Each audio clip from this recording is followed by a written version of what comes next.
gustaría saber de su trayectoria, cómo llegó al mundo de la política y cómo empezó en el desarrollo económico. Este podcast es presentado por Coin SRC, Abogados Laborales, con más de 30 años de experiencia resolviendo conflictos con iniciativa privada, empresas paraestatales, contratos colectivos, seguridad social, derecho individual y colectivos. Contáctalos en coinsrcabogados.com. Patlala Cabani, secretario de Desarrollo Económico de la Ciudad de México, ¿cómo está? Mucho gusto y muchas gracias por recibirnos en esta entrevista en Neuron Business Media. Muchas gracias a ustedes. Justo para empezar esta entrevista, que me encantaría tocar varios puntos y romper un poco el hielo, me gustaría saber de su trayectoria, cómo llegó al mundo de la política y cómo empezó en el desarrollo económico. Bueno, pues es un gusano, ¿no? Que tienes. Es ahí una inquietud que se va desarrollando desde los años juveniles. Y pues en mi familia siempre ha existido una tendencia hacia las cuestiones políticas, hacia las cuestiones sociales, étnicas. Mis padres son árabes de Siria y todo esto, pues el conflicto allá en el Medio Oriente, pues hizo que me interesaran las cuestiones políticas. Luego, pues matan a Colosio en el año 94 y es ahí donde me animo a ingresar a la política. Yo, de hecho, pues ya había estudiado sociología en la UNAM, precisamente por esa misma inquietud, y ingreso a la política en el 94, me afilio a un partido político y llego a obtener algunos puestos administrativos, políticos.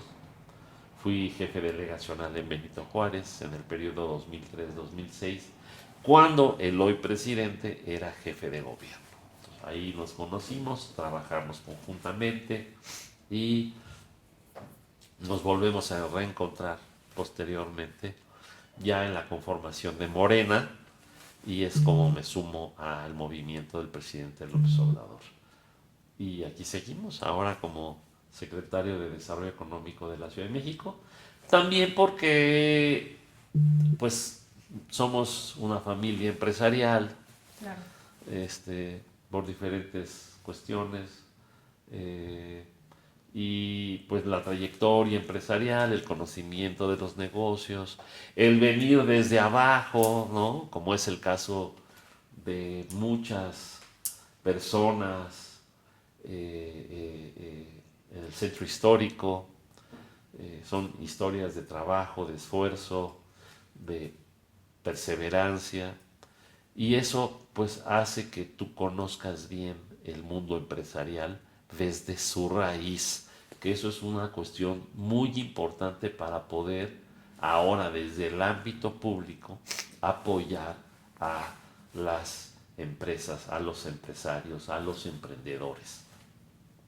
Y bueno, en su momento la doctora Claudia Sheinbaum me nombra secretario. Ella, por supuesto, que ve esa doble personalidad, digamos, doble experiencia entre el mundo empresarial y el mundo político administrativo, y decide nombrarme secretario de Desarrollo Económico.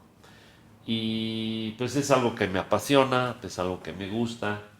Yo no he dejado, por supuesto, las cuestiones empresariales, y esto pues a mí me facilita la comunicación con los actores económicos de la ciudad.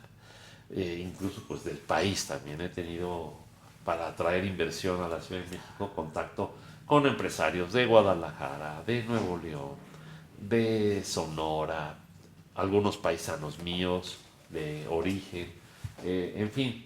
Esta dualidad es la que me ha permitido pues desarrollarme ahora como secretario. No, y sin duda alguna lo que dice, tener el conocimiento de cómo funciona una empresa es necesario para llevar un puesto como el que hoy usted tiene. Así es,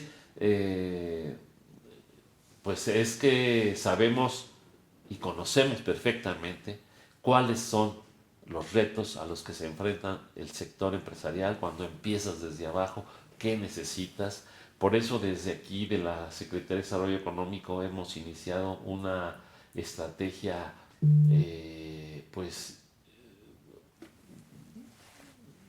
que ha roto récords en diferentes rubros, en créditos, en capacitación, en vinculación, en encuentros de negocios, en la conformación de cadenas productivas y de valor, ahora ya en un nivel más alto, en la conformación de clústeres, es decir, formas de asociación empresarial que le permitan a los empresarios mexicanos fortalecerse, depender menos de insumos extranjeros, incorporar más componentes mexicanos a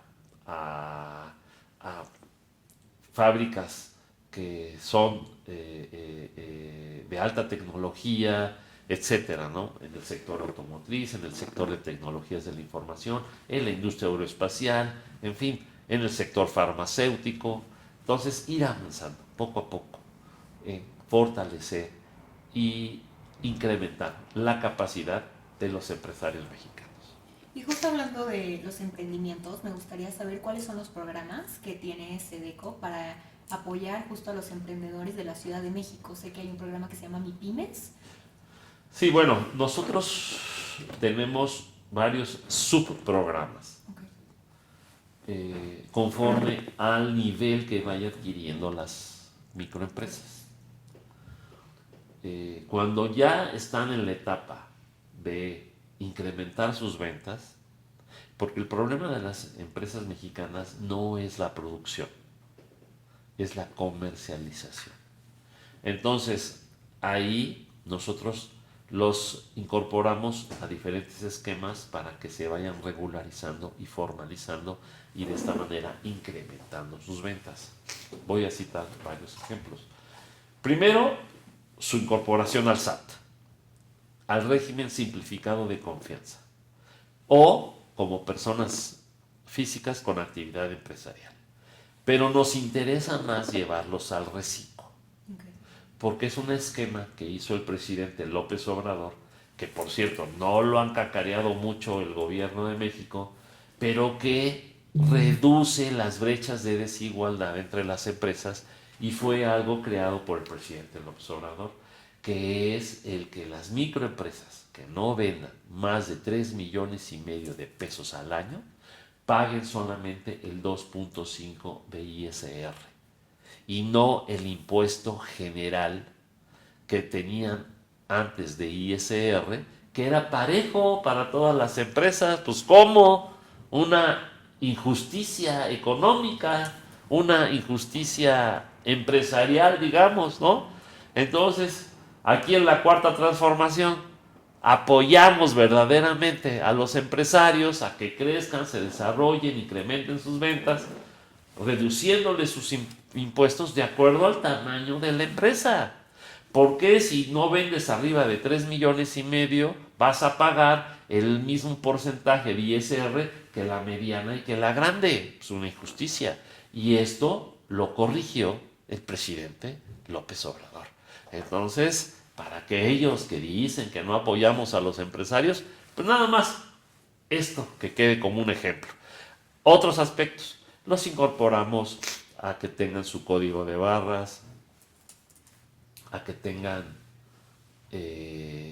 su marca, a que tengan su información nutrimental en caso de ser un alimento. Los capacitamos. A ver, tú vendes churritos de amaranto desde Xochimilco, ¿sí?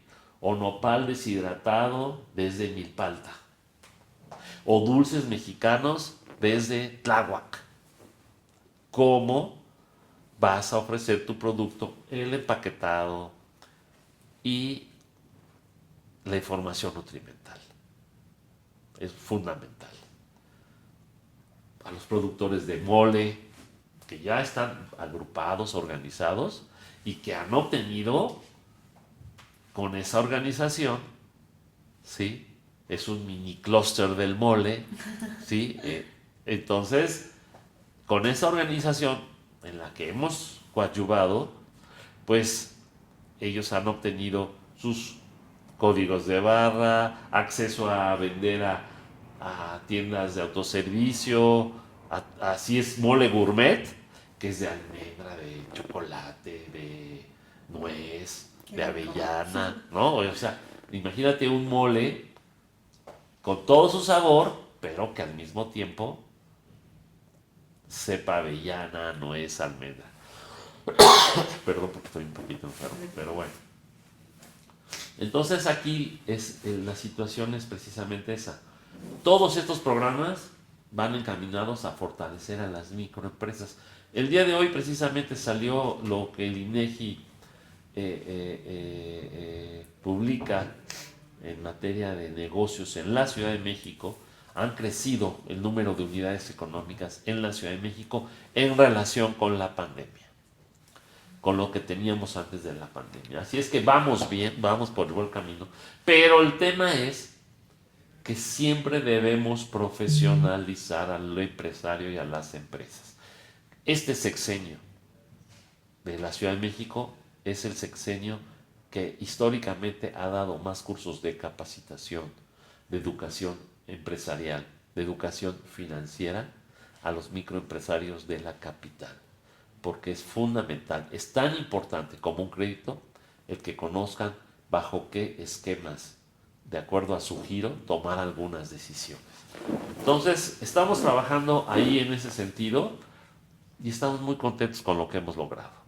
Y sé que también tienen una capacitación tecnológica, porque como comentaba, pues después de la pandemia, las formas de hacer negocios cambió completamente. Sí, lo que sucede es que después de la pandemia, o durante la pandemia más bien, se incrementó el hábito de consumo, sobre todo en las sociedades como la capital, como Monterrey, como Guadalajara, sociedades hiperconectadas. Entonces el hábito de consumo a través de compras por plataformas se incrementó. De hecho, ahora con el Buen Fin, del 100% de las compras que hubo en el Buen Fin en la Ciudad de México, ya la cuarta parte fueron por plataformas. O sea, no es necesario aprovechar el Buen Fin y salir y estar físicamente, presencialmente en una tienda para comprar.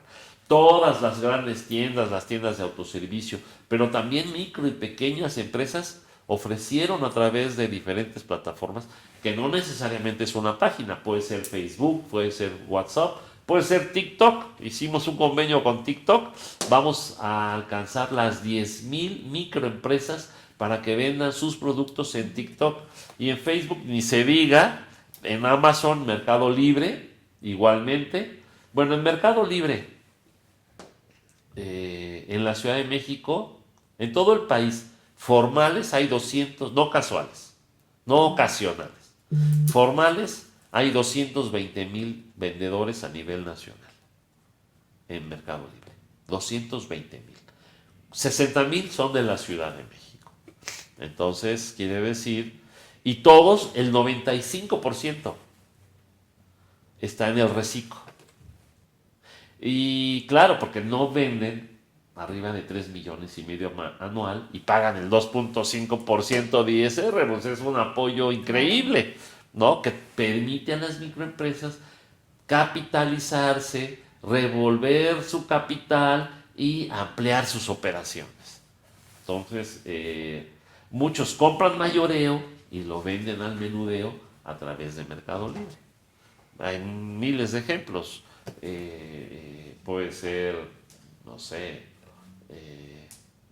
ropa deportiva, calzado, Hasta alimentos. Ya. alimentos, en fin, productos para el hogar, ¿no? Accesorios, no sé, infinidad de autopartes, en fin.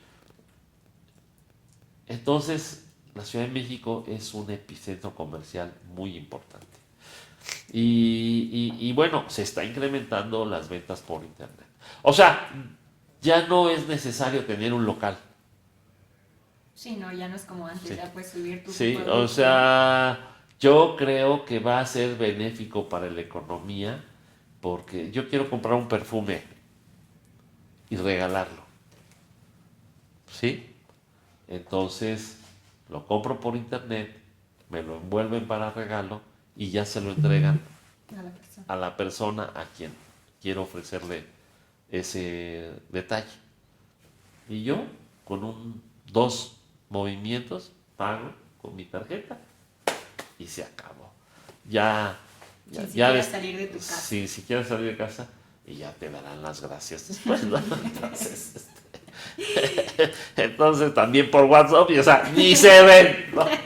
O sea, ni se ven, bueno, ya eso es otra cosa. Pero bueno, entonces así estamos ahora. Sin embargo, sí vemos mucha circulación de coches en las calles todavía. Pero la economía de la ciudad está creciendo a pasos agigantados. Este año vamos a crecer el 4%, más que la media nacional, que es 3.5%. Pero es increíble que nuestro país crezca este 2023 3.5%. O sea, pues no hay nada que alegar. Estamos muy bien económicamente. Y por cierto, acaba de salir hoy una nota en el Universal, creo que en el Universal, que para 2025, es decir, ya en pleno ejercicio de la próxima administración, si continuamos con esta disciplina fiscal y financiera, la inversión extranjera directa va a superar el monto de las remesas. O sea, si las remesas están sobre los 50.000 millones de dólares, la inversión extranjera directa en nuestro país va a superar los 50.000 millones de dólares. Es una cifra impresionante. Entonces esto hace que haya mucha circulación de dinero en nuestro país. Secretario, justo abordando este tema, me gustaría hablar del nearshoring. Sabemos que México tiene una posición privilegiada, hablando de esta estrategia de relocalización de las empresas, pero ¿cómo está impactando a la Ciudad de México el nearshoring? Bueno, hay que aclarar una cosa. El nearshoring siempre ha existido,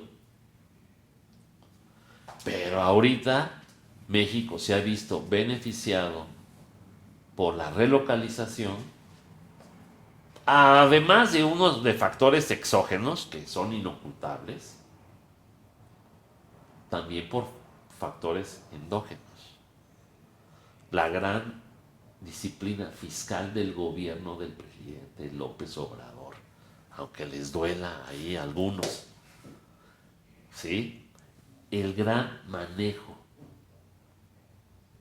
responsable financiero de las finanzas de la nación, ¿sí?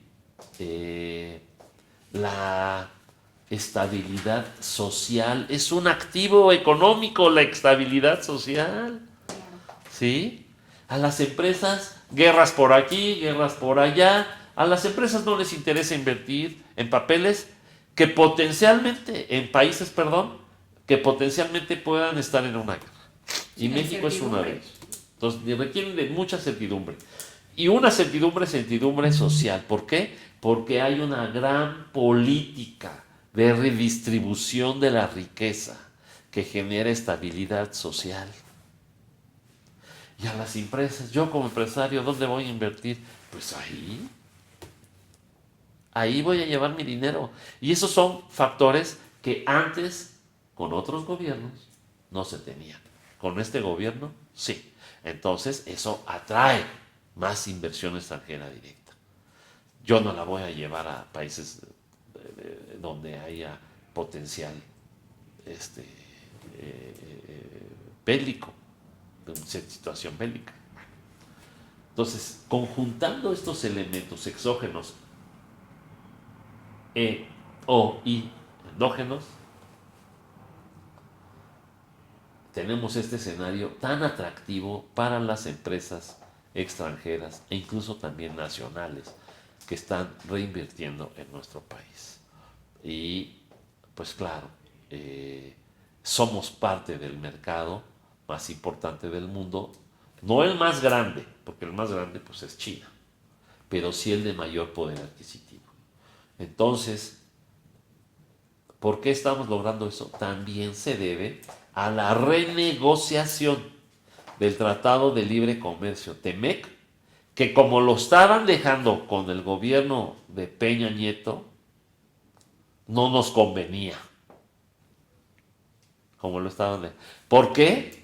Porque nos seguían asignando el papel de maquilador, por favor. Ese nivel ya, ahorita en este sexenio ya lo rebasamos. Gracias a que ahora, con la renegociación que encabezó el presidente López Obrador y que firmó en la Casa Blanca, junto con Canadá y Estados Unidos,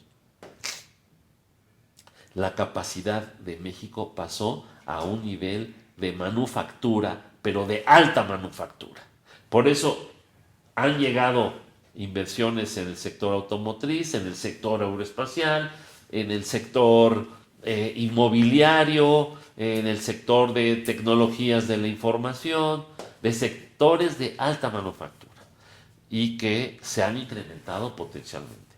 Ya no la maquiladora. Ese papel que lo hicimos con Salinas y el TLC, ya lo rebasamos.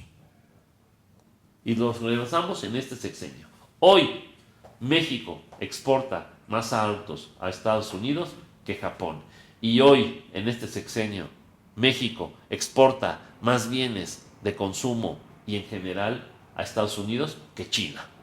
Por primera vez en la historia económica de nuestro país. Así es que hemos colaborado desde aquí, desde la Ciudad de México, en esta aportación de la relocalización, y la doctora Sheinbaum pues fue premonitoria, porque ella me instruyó: te vas a encargar de Vallejo, de revivir Vallejo, de regresarle a la Ciudad de México su vocación industrial, que se estaba perdiendo por cuestiones medioambientales. Y entonces se estaba saliendo mucha industria, pero era necesario regresarla. Aunque nos ha ayudado mucho la industria de la logística y de distribución de mercancías, la verdad. Pero también ha llegado empresas como Honeywell, Siemens, Doppelmayr, SAP, Tech Mahindra de la India, empresas que muchas ya están en Vallejo. Y estamos trabajando para que estamos ya a punto de llegar al 100% de ocupación en Vallejo con la relocalización. Pero digamos, eso tomando en cuenta que la Ciudad de México no puede ofrecer espacio para grandes plantas. Claro. Entonces estamos hablando de empresas muy especializadas, que aquí queremos que se establezcan los centros de diseño, industrias del sector audiovisual, del entretenimiento, del documental, de la película, industrias naranjas. Estamos hablando de tecnologías de la información que no utilizan mucha agua, ¿sí? Y que no contaminan. Porque tenemos esas limitantes. O sea, imagínate el esfuerzo. No tenemos grandes extensiones y no podemos recibir industria contaminante. Bueno, pues entonces nos tenemos que redirigir a ciertos sectores industriales para que aquí ha venido mucho eléctrico, electrónico, tecnologías de la información, alta tecnología y logística en Vallejo. Y hablando justo de un tema que acaba de tocar, que me parece primordial para Ciudad de México, que es el medio ambiente, ¿nos puede contar un poco sobre la política energética que tenemos en Ciudad de México? Sí, bueno, la Ciudad de México estamos construyendo una ciudad sustentable. El programa que lleva la Secretaría se enmarca en el programa de combate a la contaminación y de mejora del medio ambiente que instrumentó la doctora Sheinbaum, que es especialista en la materia. Y la parte la construcción de una ciudad sustentable, evidentemente, respetar las áreas verdes, alimentar los mantos acuíferos con agua pluvial, no sé si sea un pleonasmo, pero con la lluvia, porque el 50% del agua que reciben los hogares de la ciudad es a través de pozos, localizados en las mismas colonias, que extraen el agua de los mantos acuíferos. Y esto se alimenta de la lluvia. Entonces, bueno,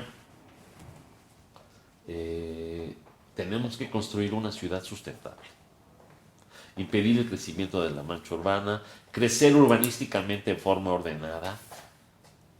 Y bueno, aquí el tema es cómo mejorar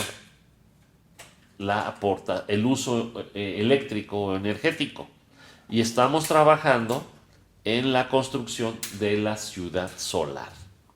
Estamos construyendo, bueno, ya la terminamos, la planta solar fotovoltaica más grande del mundo al interior de una ciudad en la central de abasto. Ya está terminada, ya nada más falta la interconexión. Ya es un asunto de CFE, eso. Pero la obra ya está terminada. Y vamos a trabajar para impulsar la construcción, bueno, más bien, sí, la construcción de unidades habitacionales con paneles solares. Edificios nuevos con paneles solares. Calentadores con paneles solares. Y el que los negocios incorporen paneles solares a su modelo de producción de mercancías, de bienes. Y estamos en ese camino, en esa ruta, cambiando un hábito y una cultura de suministro de energía eléctrica como la conocemos, o ahora a través de paneles solares. Lleva un cambio cultural y estamos capacitando a los instaladores, porque ¿cuál era el problema que nos enfrentamos? Que yo no iba a dejar entrar a un desconocido. Entonces, yo vengo de Sedeco. Estoy capacitado por Sedeco, estoy habilitado por Sedeco, entonces soy una persona que tiene mi registro, mis datos, todo, y entonces me da la confianza de entrar a un hogar a instalar los paneles solares. Y llevamos 1,500 capacitados. Son microempresas, microempresarios que ahora ya instalan paneles solares y cada día instalan más. Sin duda también tenemos... Entonces buscamos la transición energética y al mismo tiempo bajar los índices de contaminación. Pero, miren, hay perversos. Hay gente perversa que dice, o es uno o es otro. No, porque es una transición. ¿Sí? O sea, nosotros queremos avanzar hacia una transición energética, pero, ¿sí?, sin dejar de atender a las familias. Entonces, dejen de usar sus coches de combustión interna y compren coches eléctricos. ¿Tú se los vas a regalar? Eso se lo digo ahí a una señora que anda cacareando mucho. ¿En redes o en dónde? No, una candidata. Okay. Anda hablando mucho de transición energética. Casi hay que abandonar ahorita la combustión interna. Pues no, es una transición. Sí, es un proceso. Es un proceso. Entonces, a nosotros, a la cuarta transformación, nos califican como contaminadores, que estamos en contra del cambio climático, porque, pues es que no es por decreto. Sí, no es de la noche a la mañana. No es de la noche, pero quieren posicionarse en el electorado como los grandes ambientalistas y no son más que unos marrulleros. Entonces, es una transición. Son politiqueros. ¿Sí? A ver, yo voy a dejar a un productor de Xochimilco que tiene su camión, que lo compró hace 7, 8 años, donde lleva su mercancía a la central de abasto. No, tú contaminas porque no usas un camión eléctrico. Pues ni hay en el mercado. O sea, ¿no? Entonces, vamos a ir avanzando. Sí, somos convencidos de que hay que impulsar la transición energética, reducir la contaminación, pero al paso que marca la propia economía mexicana, porque no vamos a desproteger a las familias y a las empresas. Claro, no se puede exigir un cambio, como dice, de la noche a la mañana. Sí. ¿Con qué economía? Sí, porque ya sabes que, mira, un día son ambientalistas, otro día son especialistas en tormentas, otro día son especialistas en ciclones, otro día son especialistas en pandemias, ¿no? O sea, tienen solución para todo, pero cuando gobernaron fueron un desastre. O sea, así no.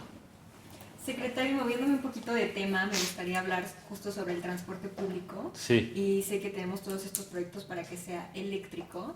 Me gustaría hablar, bueno, si usted considera que tener estos grandes proyectos en delegaciones como, en alcaldías, perdón, como Iztapalapa y Tláhuac, puede mejorar el crecimiento económico y la convergencia para que lleguen a niveles como qué gran Benito pregunta. Juárez.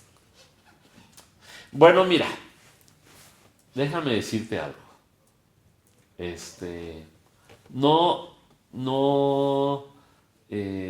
Son historias diferentes. Porque antes el oriente de la ciudad estaba completamente abandonado, sobre todo en el pasado sexenio. Claro. Y lo digo, esta es una entrevista de carácter empresarial, pero hay que decirlo. O sea, en el sexenio de Mancera abandonaron el oriente. Lo dejaron caer. ¿Y qué hizo la doctora Sheinbaum? 2 cablebús, uno en Iztapalapa, otro en Gustavo Amadero. El trolebús elevado, sin semáforos, 12 kilómetros, desde Santa Marta, Catitla, hasta el Metro Constitución. Se va a conectar con el trolebús elevado que viene desde Chalco hasta la Ciudad de México, que vemos que se está construyendo en la carretera México-Chalco, México-Puebla. Bueno, va a salir de Chalco el trolebús elevado y ya ahora en el nuevo gobierno del Estado de México, pues bueno, van a acelerar toda esta obra. ¿Qué más hicimos? Nuevas líneas del Metrobús. ¿Sí? Y la incorporación de trolebuses eléctricos. Yo estuve en una reunión con la doctora Sheinbaum al inicio de esta administración y los tranviarios le decían a la doctora, ella les preguntó, oiga, ¿qué se necesita para impulsar los trolebuses en la ciudad? Pues con unos 20 más, yo creo que podemos atender bien a los usuarios. Vamos a llegar a 500 en esta administración, trolebuses eléctricos, con la ventaja de que si se va la luz ya no los vamos a ver estorbando ahí el camino, ¿no?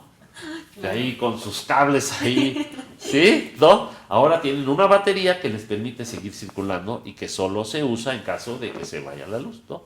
Ahora ya ni se va la luz, pero ahí está la emergencia por si se necesita, ¿no? Atender una emergencia. Bueno.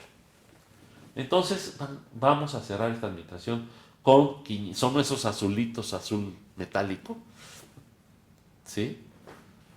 Y son chinos, pero tienen un alto componente nacional. Esto también hay que decirlo. Al igual que los nuevos tranvías del metro. A mí me tocó llevar esa negociación. ¿Son chinos igual? Son chinos igual, pero se visten en Querétaro, con empresas mexicanas, aluminio, pisos, aluminio para las ventanas, cristal, ¿no? Los tubos, son todo hecho, toda la vestimenta es hecha en México, 35%, 40%.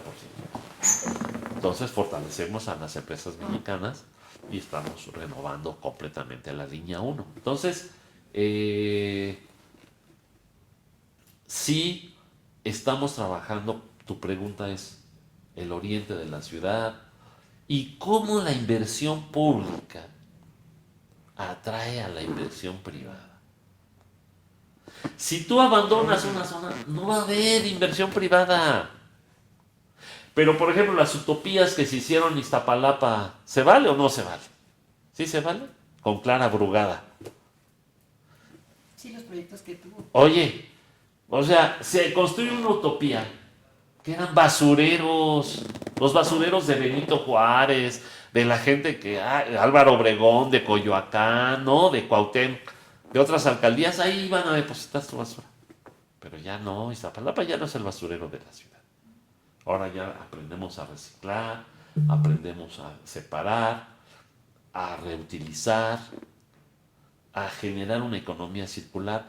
Somos la primera entidad en haber promulgado la Ciudad de México una ley de economía circular del país. ¿Sí? Y fue una promoción del gobierno de la Ciudad de México, de la Secretaría del Medio Ambiente de la Ciudad de México y de la Secretaría de Desarrollo Económico de la Ciudad de México. Entonces, aquí el tema es que necesitamos hacer una construcción económica en donde disminuyamos las brechas de desigualdad. Así es.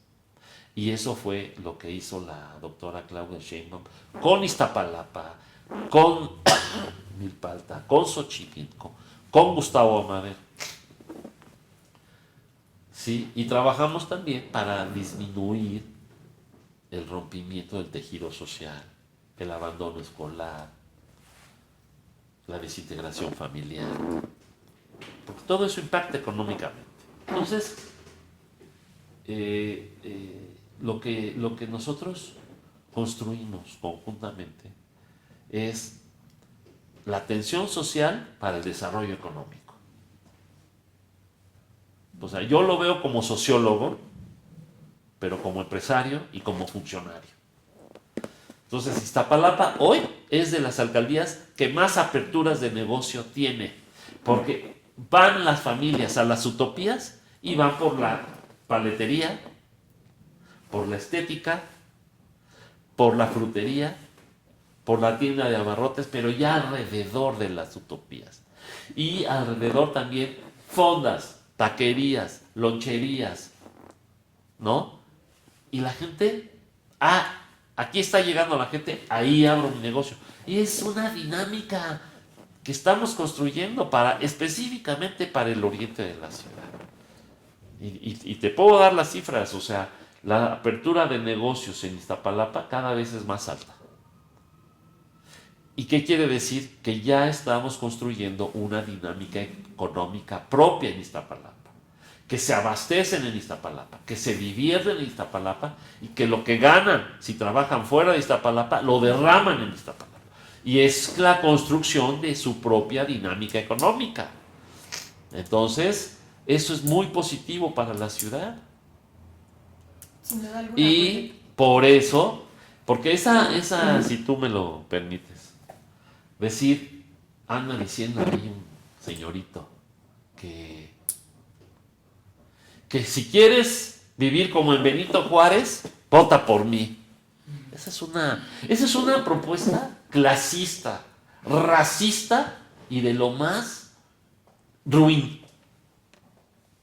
Porque las familias de Iztapalapa no tienen el poder adquisitivo de las familias de Benito Juárez. Entonces es un menosprecio. Y es una mentira. Es un engaño. Es un espejismo. Eso es muy bajo, hacer ese tipo de propuestas. Es mezquino. Entonces, ¿cómo hay que invertir en Iztapalapa? ¿Sí? Como lo hemos estado haciendo. En infraestructura pública. ¿Sí? Y así es como vamos a continuar. Mayor infraestructura, entonces una mayor dinámica económica y lo siguiente se elevan los niveles de vida en forma automática. No hay secretos. Pero decir que si quieres vivir como en Benito Juárez, pues ellos se oponían al salario mínimo, al aumento del salario mínimo. Se están oponiendo a la reducción de 40 horas laborales para que las familias de Iztapalapa puedan estar más tiempo con sus familias y convivir. Ayudar a que no se desintegre la familia. ¿Por qué 4 horas de traslado al trabajo y 4 horas de regreso o 2 horas?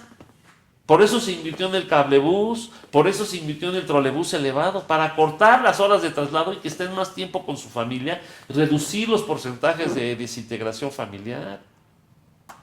Pero no decir una estupidez como las que están diciendo, porque es estúpido. Perdóname. Es su entrevista, secretario. Así es. Y ahora moviéndome un poquito de tema, me gustaría hablar sobre que somos la ciudad más conectada del Somos mundo. la ciudad más conectada del mundo. ¿Y Puedes cuál usar tu WhatsApp con Internet. el internet público. A lo mejor no vas a descargar, o sea, tampoco, ¿no? Pero sí tienes conectividad, ¿no? Con WhatsApp, una emergencia, con tu familia, etcétera. Pero somos la ciudad más conectada del mundo. ¿Y cuál es el impacto económico justo en tener esta agencia de innovación digital? Bueno, mira, la visión de la doctora, cuando nos platica el diseño de su gobierno, el diseño orgánico de su gobierno, voy a crear la Agencia Digital de Innovación Pública. Es la primera entidad del país. Ahora ya se están construyendo en otros estados, que genera una instancia de gobierno específica para dos temas. Uno, la digitalización de todos los servicios públicos. ¡Qué maravilla! Hoy puedes abrir un negocio por internet. No pisas una alcaldía, no pisas una oficina. Punto. Incluso un restaurante con venta de bebidas alcohólicas. No te tienen que molestar. Tú subes tu uso del suelo. Tengo el uso del suelo restaurante. Es un local de 500 metros y abres. No necesitas licencia. Se acabó la corrupción. Porque ya ese momento discrecional de te la doy, no te la doy, ya salió, no salió. No, yo la subo mis papeles por internet y hice un aviso y ya tengo mi permiso. El aviso es el permiso. Entonces, la agencia digital ayudó mucho en eso. La digitalización de los servicios del gobierno de la ciudad. Y el otro tema que tiene como meta la ADIP es, junto con las secretarías, la revisión permanente de la reducción, la desregulación, la reducción de los trámites. Y cuáles sí se pueden hacer digitalmente y cuáles no. Cuáles requieren de un estudio realmente, sobre todo en cuestiones de protección civil ya mayores. Por ejemplo, construcción de edificios o construcciones arriba de 5,000 metros de construcción. Entonces, ese es otro trámite. Sigue siendo presencial, pero no porque quisiéramos, sino por cuestiones de revisar el programa de protección civil, el programa de la cimentación de la construcción, etcétera, etcétera. Entonces, un edificio en Reforma, en Insurgentes, un rascacielos, en fin. Entonces, un centro comercial, Sí, son etcétera. requerimientos Así diferentes. es, son requerimientos diferentes. Pero yo creo que esto ha alentado mucho el buen desarrollo económico de la Ciudad de México. Así es que ha impactado mucho la digitalización y la desregulación en la economía. Eso es definitivo. Secretario, me gustaría también que nos hablara un poco sobre los proyectos que se tienen con la central de abastos. Sé que desde SEDECO están manejando diferentes programas de apoyo para justo implementar nuevas estrategias. Mira, de desarrollo. hay una campañita ahí en la central de abasto de un grupito. La central de abasto están más contentos que nunca. Pues están en la cárcel los que administraban la central de abasto en la pasada administración. Bueno, administraban entre comillas, están en la cárcel. O sea, imagínate con Mancera, que yo tengo la posibilidad como administrador de la central de abasto, que es una entidad público-privada, no es pública nada más, de otorgar los espacios públicos para el aprovechamiento de publicidad. Si lo administra la propia central de abasto, o sea, el FICEDA, me dan 10 pesos. Pero si lo doy administrar a un tercero, ahora me dan 5 pesos. Pues eso es fraude. Eso es fraude. Y eso fue lo que hicieron los del PRIAN. Eso fue lo que hicieron. Está en la cárcel. Y estamos en litigio con los empresarios. Entonces, en la central de abasto hemos cambiado las cosas radicalmente. Le invirtió la jefa de gobierno en 4 años más de 1,000 millones de pesos. Cambiamos el drenaje, el agua, la tubería de agua potable en muchas partes de la central. Estamos construyendo la planta fotovoltaica, ya la terminamos. Sí, se cambió, sí, muchas cuestiones de discrecionalidad. Hoy todo lo autoriza el comité público-privado, ¿sí?, de la central de abasto. Todo. No hay una sola decisión discrecional, ni mía ni de nadie, ni del jefe de gobierno en este momento. Todo es a través del FICEDA, para mayor transparencia, ¿sí?, y el buen desempeño de la central para el cumplimiento de sus objetivos. La central de abasto de la Ciudad de México vende 1,000 millones de pesos diarios. Son 6,400 unidades económicas. Mayoreo, medio mayoreo y 2,000 unidades económicas de menudeo para la gente que vive alrededor y que compra de a poquito. Que es como un mercado. Aparte la Nueva Viga, que es pescados y mariscos. En ese monto de 1,000 millones está la Nueva Viga y la central de abasto, las dos entidades. Y la central de abasto constituye casi el 1% del PIB nacional. Solo la supera como unidad económica la Bolsa Mexicana de Valores. Entonces, estamos hablando de un monstruo, ¿no? Y está muy bien dirigido y conducido por los comerciantes de la central de abasto y las autoridades del gobierno de la ciudad.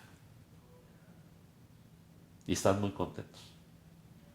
Secretario, ya como una de mis últimas preguntas, me gustaría saber cuáles son las estrategias para localizar a Ciudad de México como un hub de tecnología que se está haciendo desde SEDECO. Sí, mira, estamos trabajando en la clusterización de la economía de la Ciudad de México. ¿Por qué? Porque los clústeres atienden mejor las necesidades del sector al que pertenecen. Ya no es por giro, sino por sector. Hay cámaras que representan a los giros. Por ejemplo, la Canirac representa el sector gastronómico, es el giro de la comida procesada. Pero la Canirac no representa a los productores campesinos que les venden los jitomates a los restauranteros. No, solo representa a los restauranteros, ¿no? A los que procesan comida. Pueden ser restauranteros o dark kitchens, ¿no? También están en la Canirac las dark kitchens. ¿Por qué? Porque procesan alimentos y los venden desde un punto para comida para llevar. Hay muchas en la ciudad, dark kitchens. O sea... Sí, es la novedad.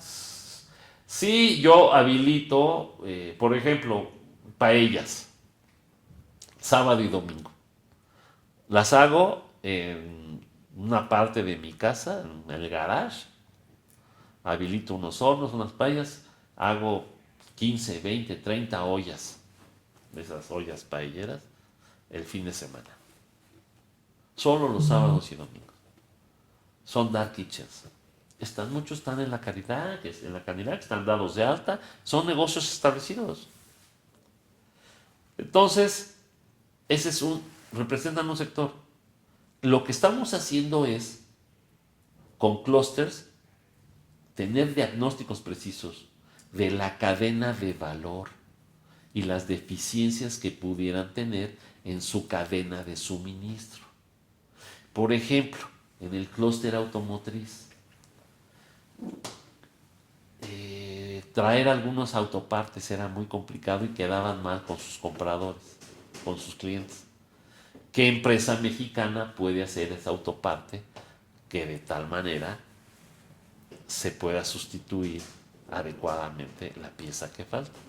Entonces estamos trabajando en un esquema de cadena de valor y de vigilar y de conocer toda la cadena de suministro. De tal manera que es la mejor forma de atender dos cosas. Uno, a nuevos inversionistas, nacionales y extranjeros. Oye, pues ¿dónde puedo invertir? Yo soy del sector automotriz. Aquí, mira, aquí. Hay un diagnóstico aquí. Aquí hace falta que nos ayudes para importar, para dejar de importar, en fin.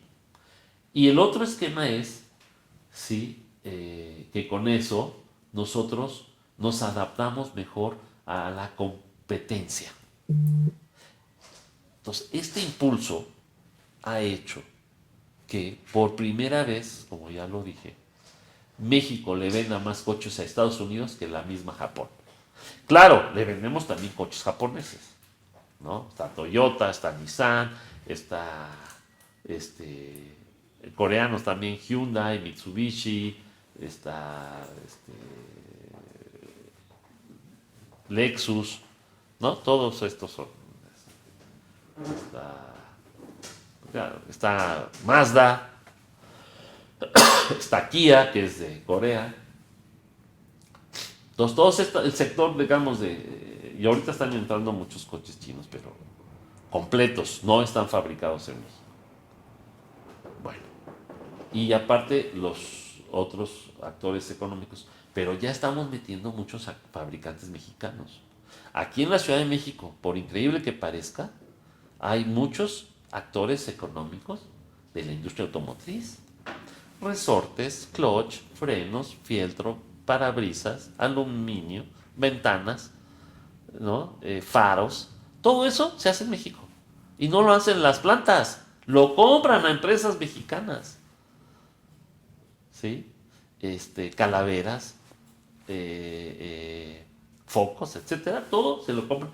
Es decir, cada vez es mayor el componente mexicano en la industria automotriz que es establecida en México, nacional o extranjera. Básicamente es extranjera. Pero ya tenemos empresas nacionales que están fabricando coches eléctricos. En Iztapalapa. ¿Sí? Así es que y los estamos apoyando desde Nacional Financiera y desde el gobierno de la ciudad. Y son coches eléctricos. Entonces, ya le compraron Modelo, la cervecería Modelo, les compró Bimbo, también, a empresas mexicanas, establecidas en la Ciudad de México. Entonces, vamos avanzando, ¿no? En esta transferencia de tecnología y su aprovechamiento. Y una de las grandes ventajas que tiene la Ciudad de México, la verdad, que somos exportadores de mano de obra especializada. Pero tenemos TEC, tenemos la UAM, el POLI, la UNAM, empresas, universidades privadas también, el Tecnológico de México que pertenece a la SEP, ¿no? Que tiene sus principales sedes, por cierto, en Gustavo Amadero, en Tláhuac, en Iztapalapa. Son miles los estudiantes que salen de carreras técnicas para el sector industrial y los ayudamos, los capacitamos y muchos se vuelven empresarios, no empleados. Entonces, estamos encaminados a este esfuerzo para aprovechar la relocalización, pero al mismo tiempo trabajar en clústeres. Y es la mejor forma de atraer inversión, porque dicen, yo aquí puedo invertir y mi cadena de suministro de materias primas y productos que necesito, básicos, los puedo obtener en México. Ese creo que es el gran atractivo que ya tiene México. su Secretario, complemento para las empresas tractoras. secretario, y para cerrar me gustaría que nos diera un panorama de cómo esperamos cerrar, hablando de crecimiento económico y desarrollo económico, la Ciudad de México este 2023. Bueno, si este año crecimos el 4%, vamos a mantener el crecimiento el próximo año.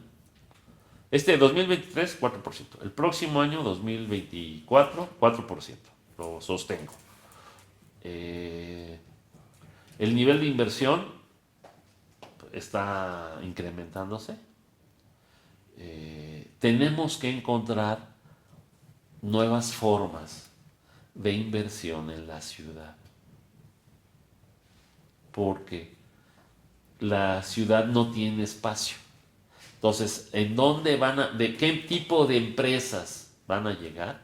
Empresas ligadas a las tecnologías de la información, a las comunicaciones, a la inteligencia artificial y empresas ligadas a la industria del entretenimiento. Por cierto, que no te lo comenté, pero somos la Ciudad de México la primera entidad que conformó, junto con el Estado de México y Tlaxcala, el clúster de la industria audiovisual. ¿Sí? Y lo hicimos con la American Motion Picture, la AMP, que no digan que estamos en contra de los empresarios y de la inversión extranjera. Por favor, o sea, hagan cosas positivas, dejen de mentir.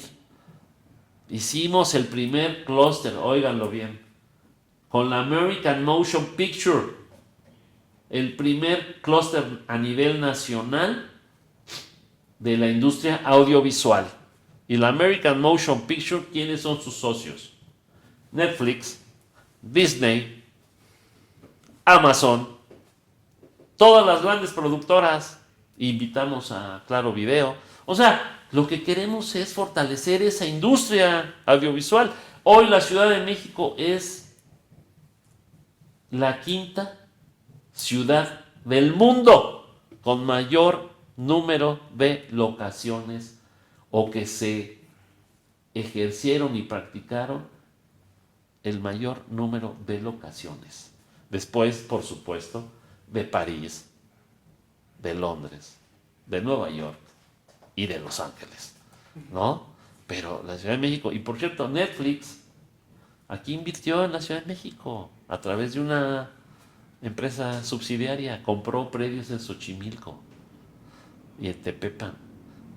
Se está construyendo ahí la primera escuela de cinematografía para que ya podamos tener estudiantes que se titulen en cinematografía, o sea, directores de cine. ¿Sí? Y esto es en Xochimilco. ¿Por qué encontraron esta dualidad urbano-rural en la Ciudad de México? Y entonces ahí pueden hacer locaciones pues de sus series, ¿no? Ya sabemos, ¿no? ¿Cuáles son sus series? No las voy a decir. Pero hay de todo, ¿no? Y nosotros vemos de todo. En el mundo ven de todo. O sea, desde novelas mexicanas, películas mexicanas, documentales, series. Estamos avanzando. Estamos avanzando en la Ciudad de México con este modelo que construyó el presidente de México, que incorpora todas las partes. Porque la construcción económica que estamos buscando es una construcción económica donde todos los que participen en esta economía, ¿sí?, crezcan y se desarrollen. A diferencia de la construcción económica que generaba desigualdad, que generaba pobreza, que generaba marginación. Hoy los datos dicen, tenemos menos pobreza, tenemos menos marginación y menos desigualdad. Y son datos duros, las matemáticas son exactas. Entonces, pues ya la gente se dará cuenta poco a poco de que estamos haciendo las cosas bien y que no lo digo yo, no lo dice el jefe de gobierno, maestro Martí Batres, lo dicen las instancias especializadas. La Ciudad de México va a crecer este 2023 4%, coincidiendo, ¿no? Coincidiendo. Entonces, vamos en el buen camino y vamos a seguir trabajando así, integrando a los diferentes actores económicos, vinculándolos, haciendo que no se queden rezagados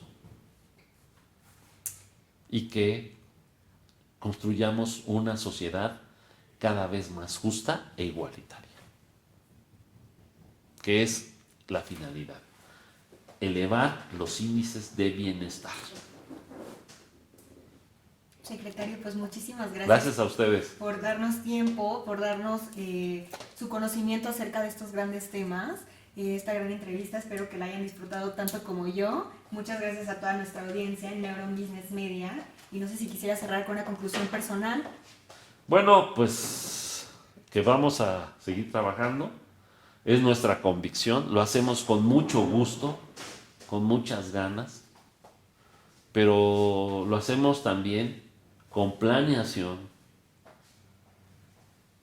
y lo hacemos con la convicción plena de que es trabajando en equipo. Aquí siempre hemos incluido a los empresarios en las políticas públicas que desarrolla la Secretaría.